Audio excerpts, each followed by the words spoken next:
Welcome to my YouTube channel. आज हम करेंगे एक्सरसाइज 1.1 से question number 1 using appropriate property find.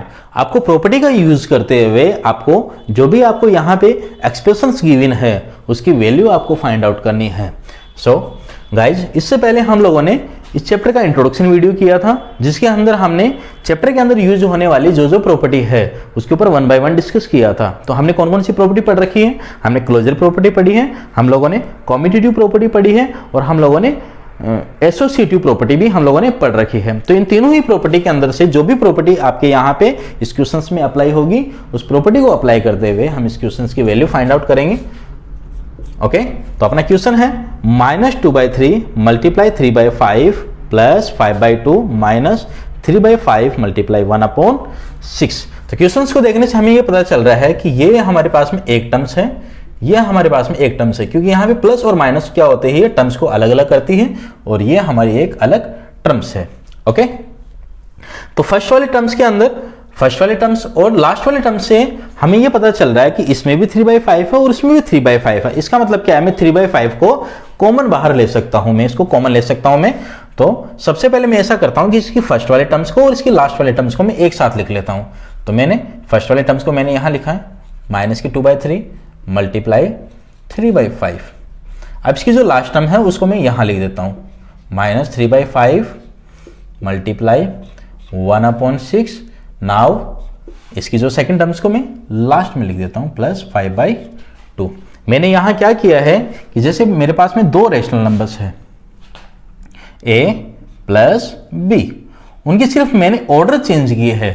पहले मैंने b को लिख दिया और फिर मैंने a को लिख दिया। उससे क्या होता है कि आपको दो रेशनल नंबर्स के ऑर्डर चेंज करने से, अगर उनके बीच में साइन प्लस का आ जाए तो उनके ऑर्डर चेंज करने से उनके आंसर में कोई भी चेंजिंग नहीं आएगा। लेट माना हमने a की वैल्यू मेरे पास में 3 है एंड b की वैल्यू मेरे पास में 5 है और बीच में किसका साइन आ गया, प्लस का। तो 3 + 5 कितना हो गया, 8। वैसे यहाँ पे b की वैल्यू अपन क्या ली थी, 5 और a की वैल्यू मैंने क्या ली, 3। तो 5 + 3 भी कितना होता है, 8। तो 8 और 8 क्या हो गया, बिल्कुल सिमिलर हो गया। इसका मतलब क्या है कि दो रेशनल नंबर्स का अगर ऑर्डर अपन चेंज कर दे और दोनों ही रेशनल नंबर अगर आपके पॉजिटिव है, प्लस का साइन बीच में है, तो उनके आंसर में कोई भी चेंजिंग नहीं आएगा। ओके, तो यहां पे हमने प्रॉपर्टी कौन सी ली है, कॉम्यूटेटिव प्रॉपर्टी हमने यहां पे अप्लाई की है। Okay, now -2/3 multiply 3/5 minus 3/5 multiply 1/6। इन दोनों ही टर्म्स को देखने से हमें यह पता चल रहा है कि इसमें भी 3/5 है और इसमें भी 3/5 है। तो मैं 3/5 को बाहर ले लेता हूं। ओके, देखो जब इसको दोनों को अपन मल्टीप्लाई करेंगे तो मेरा आंसर माइनस में आएगा, इन दोनों को भी मल्टीप्लाई करेंगे तो भी मेरा आंसर माइनस में आएगा। तो मैं माइनस को भी बाहर ले लेता हूं। तो इस वाले टर्म्स में से मैंने माइनस बाहर ले लिया और 3/5 मैंने बाहर ले लिया। तो इन साइड में मेरे पास में क्या बच गया, 2/3। यहां से मैंने माइनस बाहर लेते ही अंदर मेरे पास में क्या रह गया, प्लस। यहां से 3/5 बाहर आ गई तो अब मेरे पास में रह गया अंदर 1/6 प्लस 5/2। तो यहां पे मैंने कौन सी प्रॉपर्टी अप्लाई की है, डिस्ट्रीब्यूटिव प्रॉपर्टी।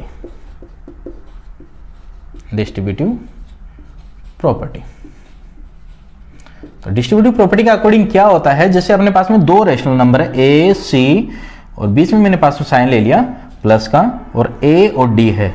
तो यहाँ a इसमें भी और a इसमें भी, तो a मैंने बाहर लेते ही अंदर क्या रहेगा, c प्लस d। मैंने इस वाले क्वेश्चंस को सेम इसी तरीके से मैंने इसको लिखा है। यहाँ पे देखो 3/5 और 3/5 कॉमन था, 3/5 मैंने कॉमन ले लिया, बाकी नंबर को मैंने इस तरीके से लिखा। तो यहाँ पे मेरी कौन सी प्रॉपर्टी आ गई, डिस्ट्रीब्यूटिव प्रॉपर्टी। नाउ 3/5, यहां से देखो इन ब्रैकेट के अंदर मुझे देखने से पता चल रहा है कि 2/3 प्लस 1/6 आ रहा है यहाँ पे। तो जब दो फ्रैक्शन हो और बीच में अगर आपका साइन प्लस का आ जाए तो हम वहां पे उसको एलसीएम के थ्रू सॉल्व करेंगे। तो 3 और 6 का जब मैंने एलसीएम लिया तो मेरा एलसीएम आएगा 6। कैसे आएगा मेरा एलसीएम, जैसे मैंने यहां से 3 और 6 लिया है, मैंने 3 और 6। तो यहां पे देखो 3 और 6 है ना, इन दोनों में से सबसे पहले मेरे पास 6 है वो 2 से डिविजिबल है। तो 6 को मैंने 2 से डिवाइड किया, जो नंबर डिविजिबल नहीं हो उसको एज इट इज लिख दिया और 6 को मैंने 2 से डिवाइड किया तो मेरा आंसर आ गया 3। अब 3 और 3 रह गए यहाँ पे और वो जो दोनों ही 3 है वो मेरा 3 से डिविजिबल है। सो 3 को 3 से डिवाइड किया 1 और ये भी 1 आ गया। सो 3 2 3 जा, यहाँ 2 और 3 रह गया ना, तो 2 3 जा 6, तो मेरा एलसीएम आ गया 6। तो मैंने 6 यहाँ लिख दिया। 6 को मैंने 3 से डिवाइड किया, 6 डिवाइडेड बाई 3।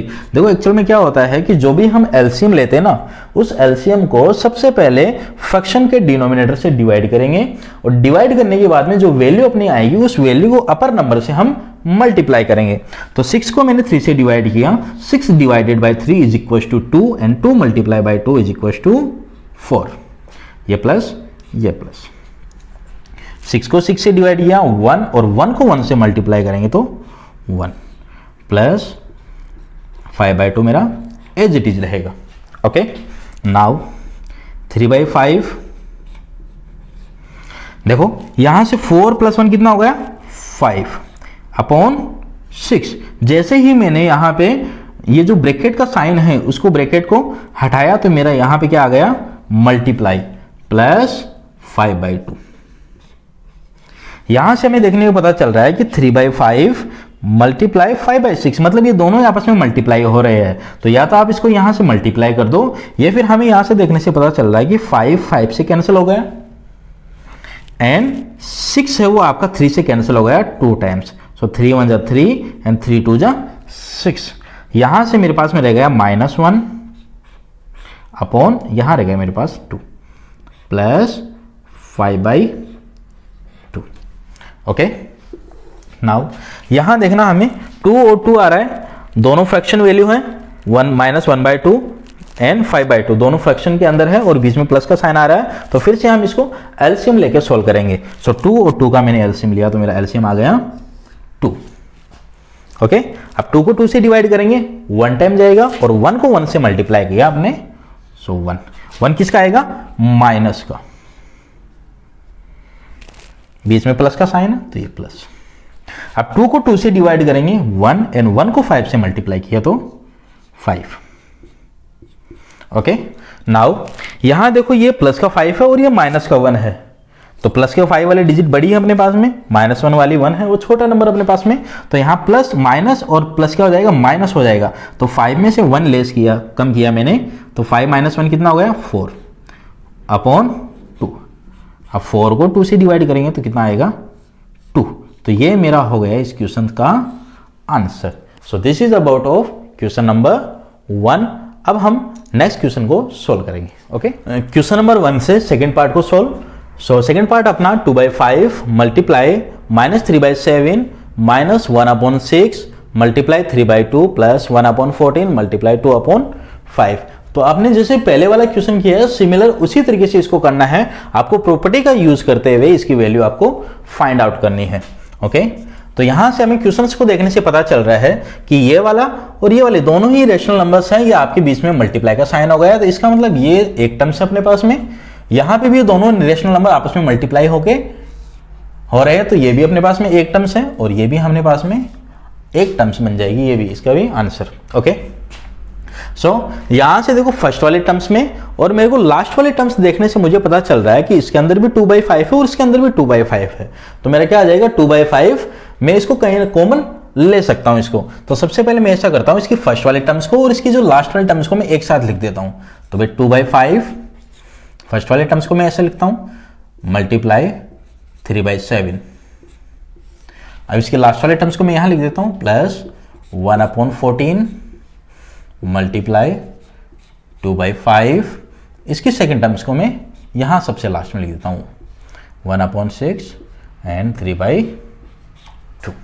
तो यहां हमने क्या किया है, कौन सी प्रॉपर्टी अप्लाई की है यहां पे, कॉम्यूटेटिव प्रॉपर्टी।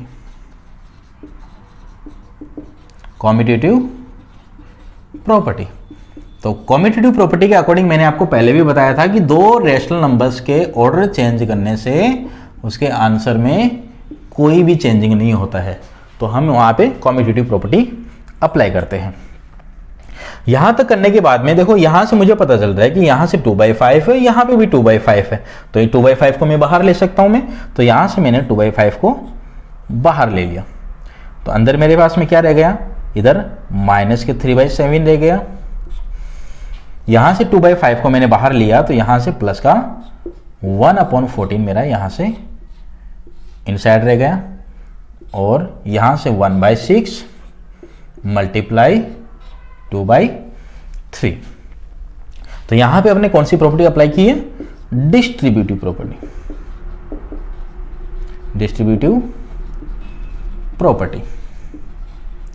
तो डिस्ट्रीब्यूटिव प्रॉपर्टी के अकॉर्डिंग में मैंने आपको पहले वाले क्वेश्चन में भी बता रखा है कि डिस्ट्रीब्यूटिव प्रॉपर्टी के अकॉर्डिंग जैसे मैंने लिखा है AC प्लस AD लिया मैंने, तो यहां से A इसमें भी है तो A मैंने बाहर ले लिया, अंदर मेरे पास C प्लस D रह गया। तो इसको बोलते हैं हम डिस्ट्रीब्यूटिव प्रॉपर्टी। नाउ यहां से देखो 2/5 रह गया अपने पास में, इन ब्रैकेट यहां से देखो माइनस के 3/7 प्लस 1/14 है अपने पास में, दोनों ही फ्रैक्शन वैल्यू है और बीच में आपके प्लस का साइन है, तो हम इसको एलसीएम के थ्रू इसको सोल्व करेंगे। तो 7 और 14 का सबसे पहले हम एलसीएम फाइंड आउट कर लेते हैं। तो 7 और 14 का मैंने एलसीएम लिया, तो सबसे पहले हम इसको 2 से डिवाइड करते हैं। देखो 7 तो डिवाइड नहीं होता 2 से, तो इसको 7 को तो मैं एज इट इज लिख देता हूं। 14 है वो आपका 2 से डिवाइड होकर कितना आ जाएगा आंसर 7, और 7 है वो आपका 7 से डिविजिबल हो जाएगा 1 टाइम्स। तो इन दोनों नंबर्स का अपन प्रोडक्ट निकालेंगे, तो 2 multiply by 7 is equal to 14। तो मेरा एलसीएम कितना आ गया 14। अब क्या करते हैं, यहां देखना, जो भी अपना एलसीएम आता है उसको गिवन फ्रैक्शन के डिनोमिनेटर से सबसे पहले डिवाइड करेंगे। सो 14 को मैं 7 से डिवाइड करूंगा, तो 14 को 7 से डिवाइड किया तो मेरा आंसर कितना आ रहा है 2, और 2 को 3 से मल्टीप्लाई किया, 2 3 जा 6, और 6 किसका आएगा माइनस का, ये प्लस का साइन, ये प्लस का साइन। अब मैं 14 को 14 से डिवाइड करूंगा 1 टाइम जाएगा, और 1 को 1 से मल्टीप्लाई कर दूंगा 1। ओके, इसको मैं एज इट इज लिख देता हूं, -1/6 मल्टीप्लाई 3/2। नाउ 2/5। यहां देखते हैं अपन, यहां देखो माइनस का 6 और प्लस का 1 है ये, तो माइनस के 6 वाली नंबर से ये बड़ी नंबर से ये छोटी नंबर से, तो माइनस और प्लस क्या हो जाएगा माइनस हो जाएगा। तो 6 में से 1 क्या चला जाएगा, माइनस के 6 में से प्लस का 1 लेस हो जाएगा, तो यहां आ गया मेरा माइनस का 5/14 किसमें, इन ब्रैकेट के अंदर, प्लस माइनस, इसको मैं देखो यहां से ये दोनों आपस में क्या हो रहा है, या तो आप इसको मल्टीप्लाई कर सकते हो, या फिर हमें यहां से पता चल रहा है कि ये जो 3 है ना, ये 3 1 जा 3 और 3 2 जा 6, ये आपस में कैंसिल हो रहे हैं। तो यहां से देखो ये माइनस तो रह रहा है, यहां पे 1 को 1 से मल्टीप्लाई किया मैंने 1, एंड 2 2 जा 4। ओके, नाउ यहां देखो ये वाली 2/5 इन ब्रैकेट के अंदर, इसका मतलब ये दोनों नंबर्स आपस में, रेशनल नंबर दोनों आपस में मल्टीप्लाई में है, तो या तो आप इसको मल्टीप्लाई कर दो, या फिर इसको कैंसिल हो रहा है तो कैंसिल कर दो। देखो 5 है, यहां से 5 और ये 5 ये कैंसिल हो रहे हैं, 5 1 जा 5 एंड 5 1 जा 5, किसका ये माइनस का, तो माइनस का। यहां से 2 और 14 भी आपस में कैंसिल हो रहे हैं, 2 1 जा 2 एंड 2 7 जा 14। सो ऊपर तो अपने पास में रह गया, 1 को -1 से मल्टीप्लाई करेंगे तो कितना आ रहा है -1। ओके, इन 1 को 7 से मल्टीप्लाई किया 7, -1/4। ओके, अब अपन क्या करते हैं, देखो यहां पे, यहां से 1/7 -1/4 रह रहा अपने पास में, तो फिर से 2 फ्रैक्शन वैल्यू आ गई, बीच में साइन सब्ट्रैक्शन का आ गया, तो फिर से हम इसको एलसीएम के थ्रू सोल्व करेंगे। तो 7 और 4 का फिर से हम एलसीएम ले लेते हैं। तो 7 और 4 का मैंने एलसीएम लिया, तो सबसे पहले मैं इसको 2 से डिवाइड करता हूं। तो 7 तो 2 से डिवाइड नहीं होता है, तो इसको तो ये तो एज इट इज आ जाएगा। 4 है वो आपका 2 से डिवाइड होके 2 टाइम चला गया, फिर से 2 से डिविजिबल हो जाएगा।